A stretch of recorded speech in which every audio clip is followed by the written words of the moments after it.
क्या मंदोदरी ने रावण के लिए अमृत चुराया था? मंदोदरी ये तो जानती थी कि उसका त्रिलोक विजेता पति रावण अजेय तो है, लेकिन अमर नहीं है। वह किसी भी हालत में अपने पति को अमर बनाना चाहती थी और इसका एक ही उपाय था कि किसी तरह चंद्रलोक पहुंचा जाए और वहां से अमृत चुराकर रावण को पिलाया जाए। पर यह इतना आसान नहीं था, क्योंकि अमृत कलश को चंद्रदेव ने गुप्त स्थान पर छिपाकर रखा हुआ था और किसी विशेष दिन को ही केवल मंत्रोच्चारण द्वारा ही उसमें से अमृत प्राप्त किया जा सकता था।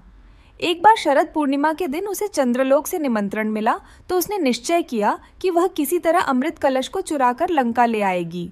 जब वह शरद पूर्णिमा की रात को वहां पहुंची तो उसका भव्य स्वागत किया गया। मंदोदरी ने देखा कि अमृत कलश सामने रखा हुआ है और सभी देवगण नृत्य और गान में व्यस्त हैं, तो उसने धीरे से अमृत कलश को बदल दिया और असली अमृत कलश लेकर भागने लगी। जब अमृत कलश से कुछ छींटे धरती पर बिखेरने की बारी आई तो चंद्रदेव को पता चल गया कि अमृत कलश नकली है और उसमें अमृत की बजाय पानी है। तब वे क्रोधित हो गए और उन्होंने अपने द्वारपाल और रक्षकों को उस चोरी का पता लगाने के लिए चंद्रलोक में चारों ओर भेज दिया।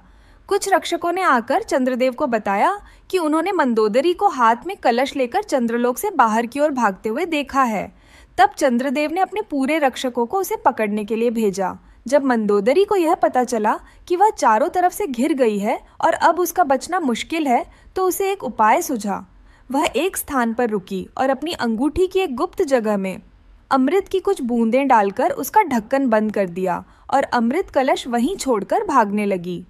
चंद्रलोक के रक्षक वहां से गुजरे तो उन्होंने उस कलश को उठाकर चंद्रदेव को सौंप दिया।